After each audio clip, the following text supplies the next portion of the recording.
My friends and I had just left a party at a local bar, and we were walking back to my house.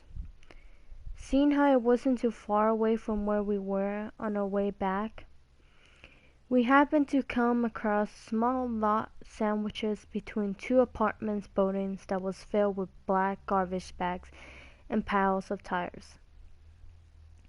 Rich proposed going in, and after a few minutes of consideration, Dennis and I agreed. Obviously, there's nothing special fun about a rotten smelling junkyard. But we were a bit drunk, so the idea seemed great at the time. We decided to play a game called King of the Hill.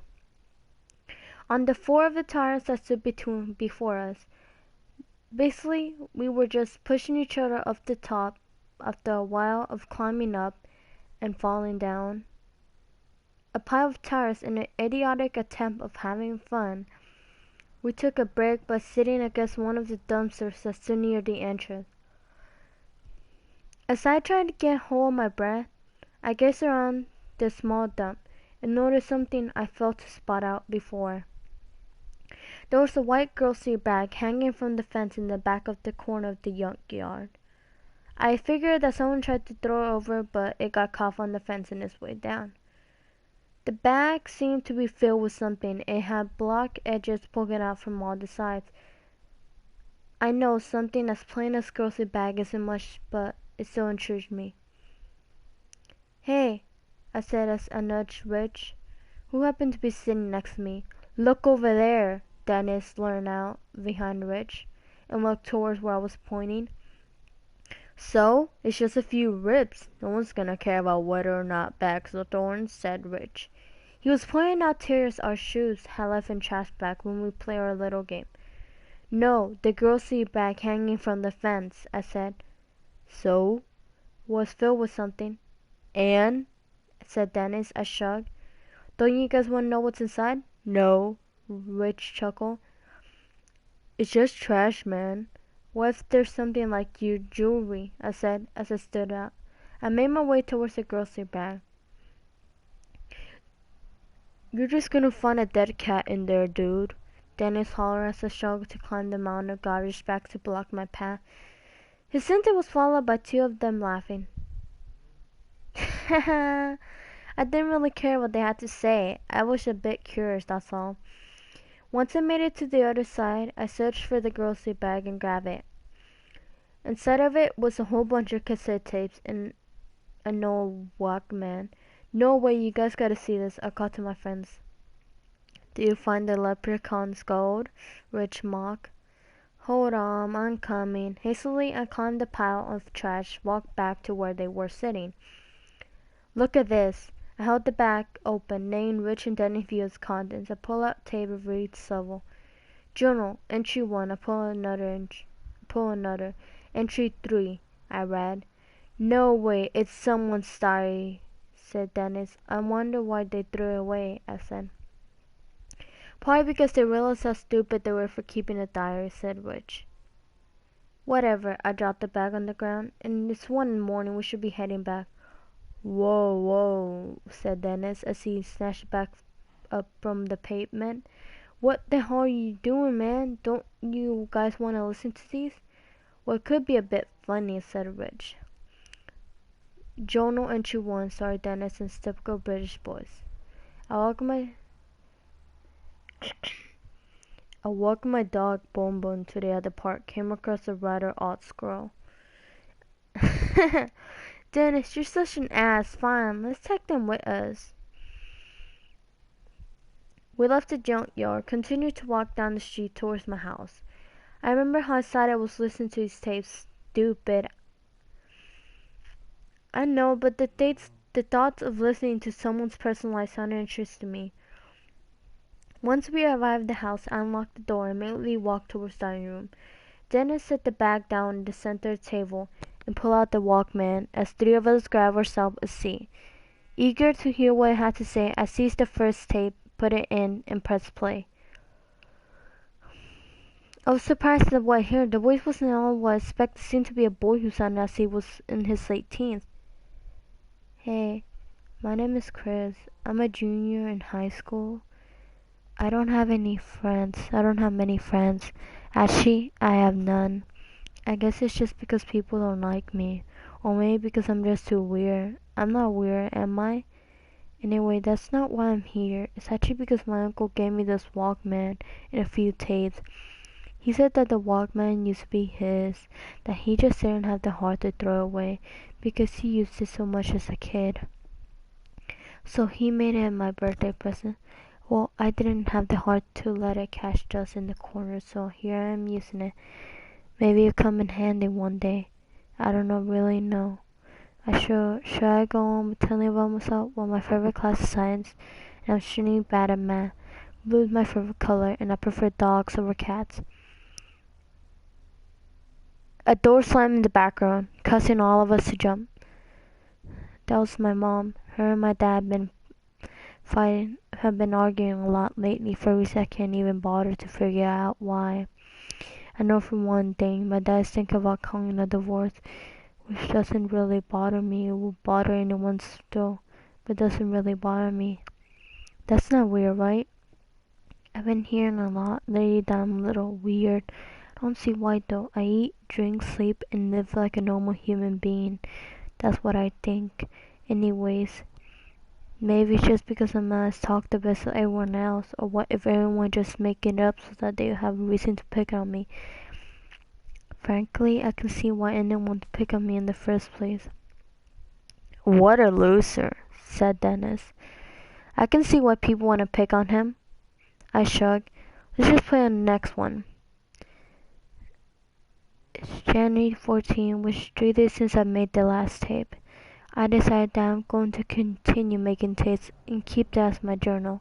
Who knows, maybe I'll look back at this old recording one day when I'm a bit older for a small dose of nostalgia. I'm making this a short one because I have to leave in about 5 minutes. Mom's taking me some stupid jewelry party at one of our neighbors' house. According to her, I absolutely had to be there, or we'll make a bad impression. So here I am, sitting in the dress pants, a white button up and stupid tie. I don't have dress shoes, so I just wore an old pair of Nike sneakers, which makes the situation about 5 times 100 times worse. Maybe in the next clip I'll talk about the party went. Hopefully it went enough for me to talk about it. We look at each other and laugh. Nice sneakers, Rich muttered in almost scaly tone. Should I certainly play the next one? I'm not sure if I can handle listening to this for another 10 tapes, I asked. Dennis and Rich nodded with giant grins on their faces. January 16. I was punched in the face at school by some senior whose name is Jake. Honestly, I don't even know the guy. To make my day even worse, I ended up eating outside in the rain because all the seats in the cafeteria were taken by the time I got back from the nurse's office. I could simply clean up the blood pouring from nose by myself in the bathroom, but one of my teachers, Miss Hovington, said that I go to see the nurse. While I was at the nurse, I managed to get a close of myself when I passed a tall mirror that hung at the outside bathroom door. I was a bit amazed at the amount of blood that was smugged across my face. Actually, it was kind of cool. It's a small amount of pride when I got a good look at my face. Probably because I never actually split that much blood in my life before. Jack got suspended, by the way, for the week to be exact. I think he should be expelled so that I didn't have to see him again. Oh yeah, and by the way, the jewelry party went well. No one noticed my nice Nike sneakers, and the food was good. A small amount of shock appeared on our faces. Damn, he got punched in the face, I said. Well, serves him right. Someone must know he was making stupid-ass tapes in his bedroom, said Dennis. How can you be happy about getting a bloody nose? Rich added. What the hell is wrong with him? I shook my head. I don't know, man. January 20. While fooling around on YouTube for about 2 hours, I came across a weird documentary on something called The Slender Man. It's an odd creature with no face, wearing that looks to be a suit that has tentacles giving a dark, spidery look. It says to lurk in forests and that once you see it, it stalks you before actually claiming you as its victim. No one really knows what the Slenderman actually does to his or its victims, and all we really know is that they go missing without a trace. I guess a lot of people are creeped out of this. I can see why. The photos that depict him look pretty disturbing. But what actually generates the most fear are the stories about him. Actually, I've been listening to them all night. I'm not scared at all. Just in truth, turns out these stories come from sites where people just write and submit a whole bunch of creepy stories. And not all of them about December. I've heard a couple that talks about lost episodes of famous TV shows that depict some disturbing twisted versions of actual shows. I've also heard stories about serial killers, ghosts, and whatever else remotely scary. Some are gruesome, while others are just a bit eerie. I, for one, have never found any of these stories to be scary. I usually find myself through mischief as I read. We all glance at each other, a bit confusing about what the Slenderman is. I guess the kid was a horror fan. I put an next tape and held my hand in my hands, waiting to go to sleep. January 26th. Did I ever mention the site where I found all these creepy stories from? There. January 26th. Did I ever mention the site where I found all these stories from? It's called creepypasta.com. Yes, I realize that's an odd name because an Italian just is no way creepy. But if you're interested, check it out. You know that I think about it, these stories have shown me how much darkness can exist in the world. You're never actually aware of it until you start thinking about it. What I'm saying is not crazy, it's true. Darkness lurks in hidden corners of everyday life.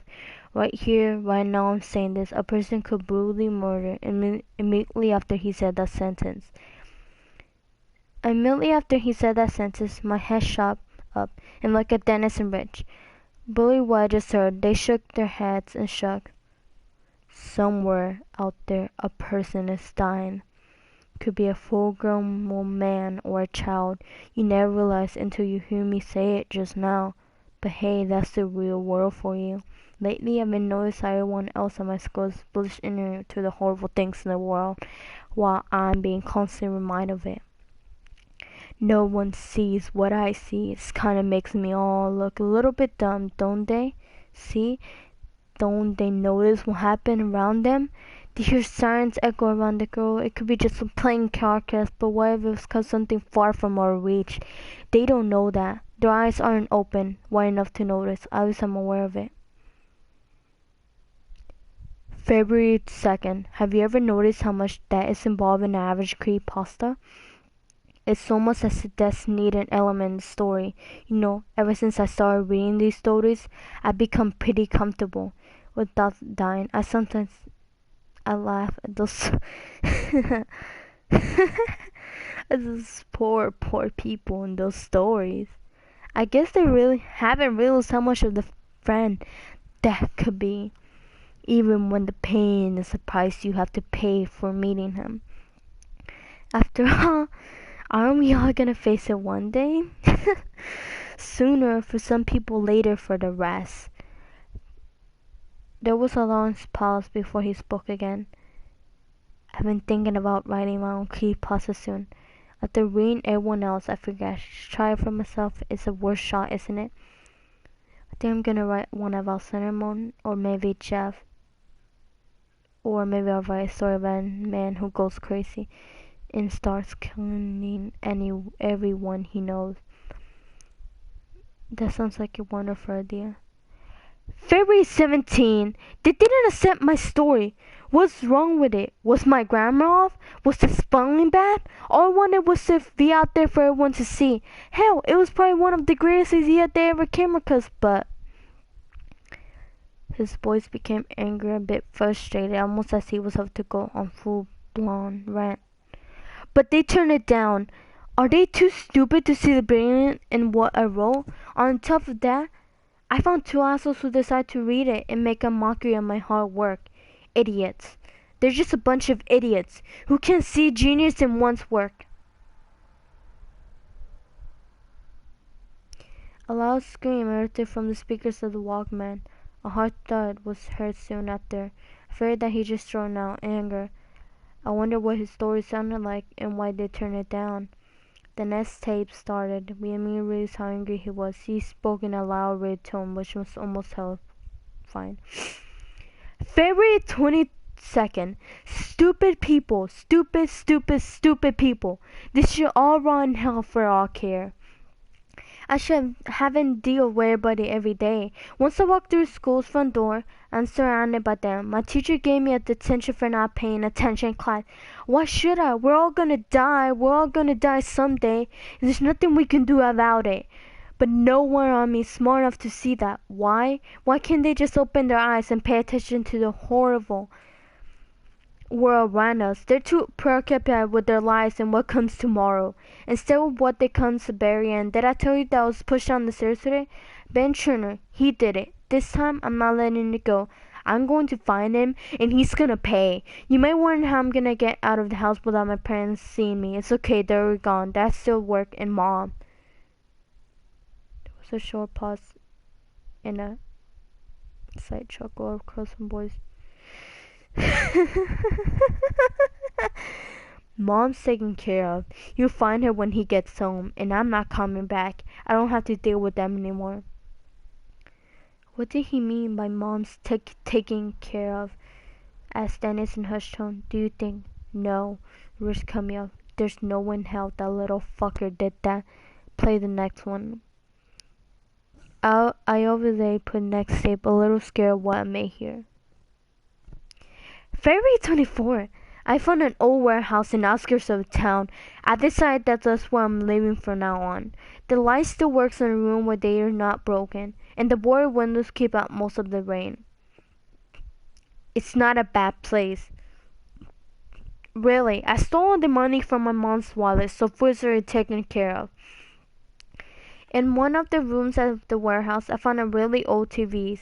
It's a black and white one. It is used to change the station.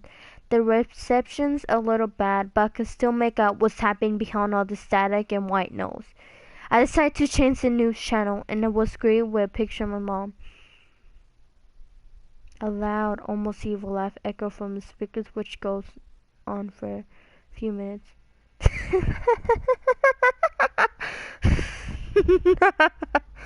A loud, almost evil laugh echoed from the speakers, which goes on a few minutes. They think I'm dead, which is good on my end, because they won't bother searching for me. Oh, the glory I felt when they announced that she had been stabbed 5 times in the chest. It made me feel like a little bit excited to know I have done such a thing. It wasn't easy, but it was sure was satisfying in the end. And now I have to find Ben. He doesn't know it yet, but tonight is his last one on Earth. Luckily for me, his house is 3 blocks from here. It's 11 night right now. I should be finished by 1. Wish me luck. I quickly put in next in, now a little bit more concerned what's going on. Was he really gonna kill that kid? It almost seems to really just be a sick joke, but no matter how much I wanted to think it was just a joke, I finally chose to in the back of my mind tell me that it was all true.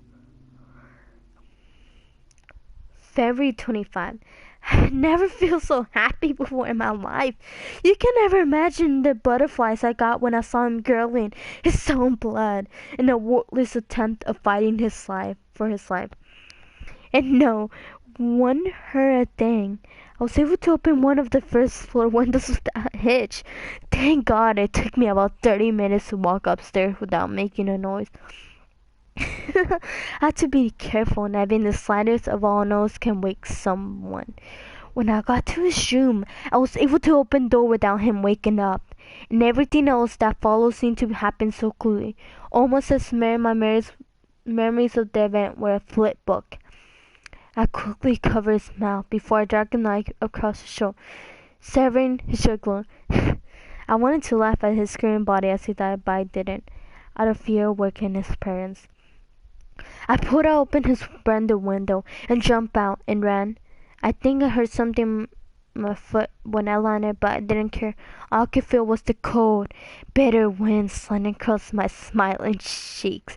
As I ran back to our house now, it's 1:45 in the morning. After switched to news, waiting to hear about my newest accomplishment. We all look at each other, still a bit traumatized from what we just heard. And uneasy, as Miss Mir hung in the room. He killed him. And no matter how much we didn't try believe, we knew it was true. Hastily put the next tape in the socket and pressed play. Immediately a loud, avid white noise blasted from the speakers, making us almost all fall out of our seats. Even though that would be something we ended up laughing about, no one broke a smirk. I grabbed the next tape and put it in, turning down the volume before I pressed play. Fearing that there would be more static, I heard faint blows, leading me to volume back up. This time, the kid's voice sounded a bit huskier, pointing out that it has been years since I tape. January 17. It's been a while since I made one of these. Well, a few weeks ago, I was kicked out of her house. Had to move my location since the police were planning to visit the area and account recent murders. He started to laugh again. The sunlight was almost sickening, and added a sense of dread to the atmosphere. Seven people have died since I made my last tape, and each murder has become more gruesome and disturbing as the last. The last person's eyes were gouged out and their wrists broken. There was no rhyme or reason to why I did it.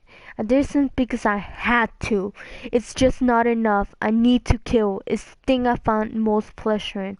It seemed more fun to hear it announced to the public. Anyways, the police are investigating and find the body of another one of my victims. They suspect that it was the same killer as the last dozen, and they weren't wrong. So I moved my location and walked for a quite long time to the woods that border the southern part of my town before I managed to enter the next town and take refuge there. It's almost like those stories I took so much interest. No, it's exactly like those stories. What a dream to actually be part of my own creepypasta. Oh, if the only rest of the world could hear about it. The next tape was the strongest and most horrifying that night. The next tape was the strangest and most horrifying that night. When I pressed play, all they could hear was static, but after a while we heard a sound like a screaming. There was a certain quality to it, sounding like a panic and strain as a poor person's throat gave out from screaming too long. January 22nd, you heard him. I know you do. That's one of my newest ideas. It makes me smile seeing him beg and scream for help, knowing at this point nothing could save him. When do you give up hope, my dear friend? You see, death is inevitable for you, and there's no escaping it now. But hey, you shouldn't have been walking around town so late. You know that there are terrorists hiding in the corner every night, that you should avoid them. But then you came across me.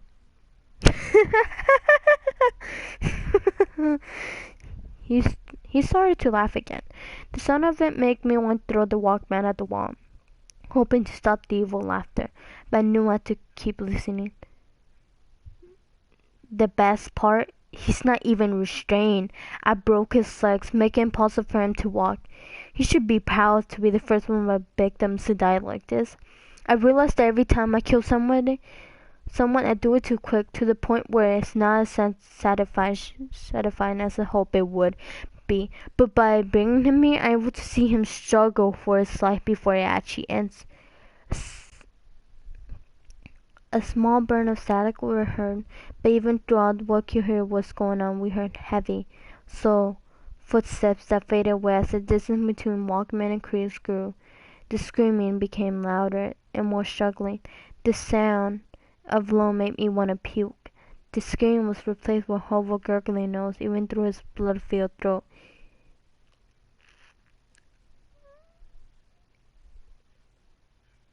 You can still hear him scream, begging for his life.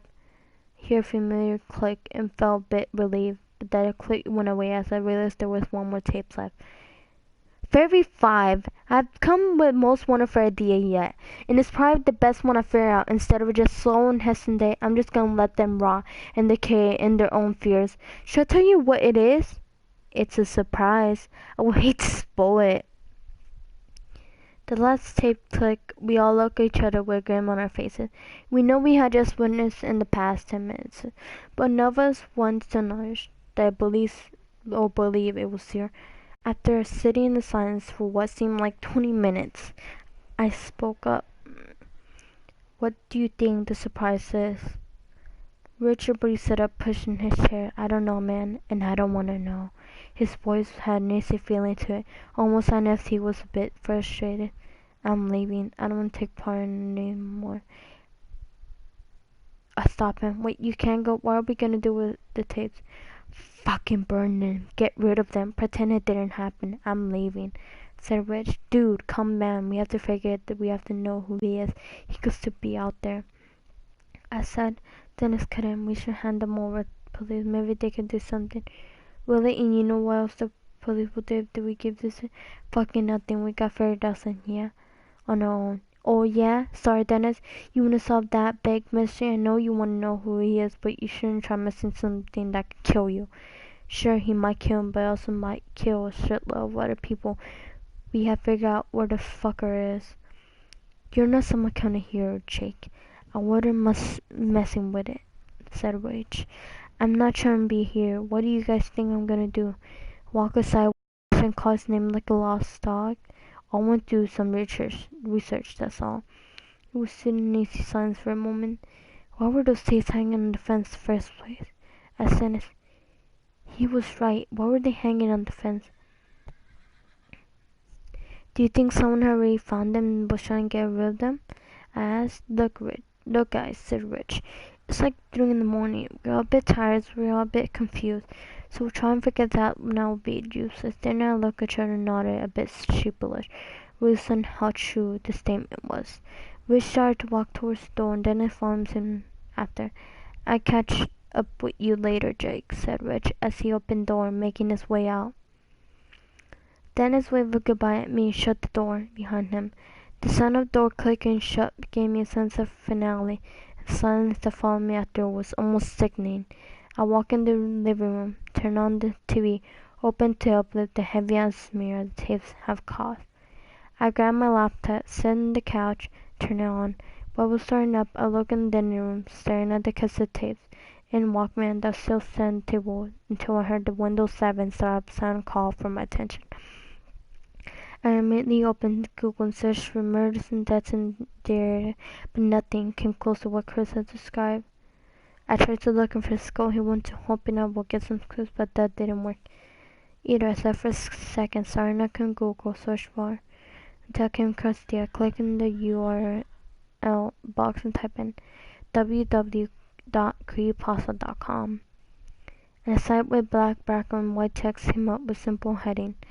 Creepypasta.com. I scrolled through the page and read some of the stories and asked, this is what he was obsessed over? I muttered to myself. Sure, some of these stories are kinda scary, but sitting with something that can drive somebody to kill. How long has the site been up? Seemed that old. It's probably ever since my senior year. I shut down the laptop and turned off the TV. After I got up, I walked in the dining room and shoved all the tapes back in the bag. I decided that I would hand the tapes over to Doris this next morning. I barely went to sleep that night because I was still shaken up after what I had witnessed earlier. And as I lay in bed, it almost seemed as there was a presence, like someone beside myself was there. I quickly shook it off as my paranoid mind caused me to feel things that weren't even there. And I fell asleep soon after. When I woke it was around 12 in the afternoon. I slept late, which isn't surprising considering I went to bed around 5. I didn't even bother to eat or brush my teeth after I got up. I just got dressed, grabbed the tapes and got in the car. The tapes and Walkman were sitting in the passenger seat. They seemed to emit some uneasy feeling through their ride, which only made me more eager to get rid of them. When I arrived at the police station, I quickly grabbed the tapes and entered the building. I didn't really want to turn the car off. The building lobby was vacant. The only person who was there was the cop sitting there, sipping coffee and filling out paperwork. I dropped the bag on the counter, causing the man to look up his work. Can I help you? He said in somewhat irate tone. I think I saw some few difference. He was at me, glanced over his photographs and his neck. Those, he asked, couldn't he put his hand at the back from the floors? Oh, wait. Alright, I present it to authorities when I can. Aren't you the authorities? Asked a bit suspicious how little he was concerned. Listen, I only hand out speed tickets and search for lost parents at the mall. But right now I'm doing this here paperwork, and when I get a chance I hand them over to authorities. I nodded with some disappointment and laughed, relieved that I didn't have to be close to his tapes anymore. Once I got home, I grabbed mail and opened the front door. I made my way into the living room. I tossed a stack of bills on the table. I was surprised to hear something hard hit the wooden surface. When I looked back, I noticed the many foil that lay among the white envelopes wasn't filled with sheets of paper, but a small object. A bit curious, went back, opened it. I cringed when I saw what I had revealed inside foil was marked black cassette tape labeled entry 15. No, this was impossible. It had to be Richard Dennis. There's no way another tape was sent to me. We were the only ones who listened to them that night, and I'm certain no one saw us except for a few cars that passed when we were walking down the street. I wanted to hear what the tape said, but I remember I gave the Walkman to the police. I searched my basement for a radio or anything that could play this tape in. I didn't know what it said. Finally, after searching for what seemed like an hour, I came across a box in the basement that had a small cassette player inside. Hastily, I grabbed the dusty object from the box and ran back stairs. Soon as I reached the table, I put the tape inside the player and pressed play, hoping to hear that the tape and the other were just a sick joke one of our friends had planned out. But once I heard the voice, my stomach dropped and I felt as if we're going to poo. April 12th. Hello, Jake. What do you think about my game? It took me a while to get it ready, but it was all worth it. I knew your curious little mind wouldn't be able to help itself. I'm surprised at how smoothly this all went out. Actually, you and your friends barely noticed me when I put the bag on the fence and you went and grabbed it, almost as if it was on cue. Are you still surprised, Jake? I've been keeping a close watch on you ever since I killed Ben, but never actually carried out anything till now. I knew how to save the best for last, just for you, and now that I think about it, the waiting was so worth it. I'm shocked, Jake. You seem like you don't even recognize me at all. Don't you remember punching me in the face back in high school? I'm sorry to hear sound of leaves shuffling sound as we were walking through woods. You guys look pretty scared with what you heard in the last tape. I can see it right through the window. Once the tape stopped, slowly and unwillingly, I looked towards the window inside the dining room. There was nothing there except for bushes directly in front of the glass. Terrified, I ran towards the phone to call the cops. When I heard the voice on the other end, I jumped into a panic. Hello? Additionally, asking the phone as I spoke. I patrolled the house, making sure that all the windows doors were locked. Oh, it's you again, said the policeman I met earlier. Listen, I told you I will get it when I can. Someone's after me. I just received another tape in my mail, and there's threats circling towards me internet. I think the same person who made the tapes I gave it. He's gonna kill me. The officer spoke in Portugal. We'll make sure that when things lock up first. He paused. Now, are you sure it's not just one of your friends trying to message you? I'm not sure. I'm mostly sure it's not one of friends. Please send someone out here, please. I plead. Sorry, but all you can do for now is make sure that no one can get in. Just go up to your room. What? It's midnight. Go to sleep already. Okay. School in the morning. Go to sleep. Sorry, but all you can do for now is make sure no one gets in. Just go up to your room and quietly read a book or something. I slammed the phone back in the hook. Sorry guys, that was my brother's girlfriend. He's not listening to me. I grabbed my laptop and headed up to my room. I didn't know it before, but it was Jay Chris had mentioned in one of his tapes. Now he's just back to get me, just like how he killed Ben. I shut my door behind me and locked it, hoping it will serve as an extra layer of defense. I decided that would document what happened to me, submit it to the creepypasta so that could serve as a warning to everyone out there. And that's how I got here. Typing stressfully on my laptop, I just heard some glass breaking downstairs. I'm becoming more terrified by the second. I'm going to try to finish this up best as I can. Please, for everyone's sake, if you happen have a thing for scary stories, don't get too obsessed, or you may turn to what you originally have fear. If not, then watch out for those who are vulnerable to become monsters that Chris is. Chris, honestly, I hope you're happy. You have your own creepypasta, and you'll end what you admire so much. You were right. The darkness isn't a simply scary story, more real than I thought.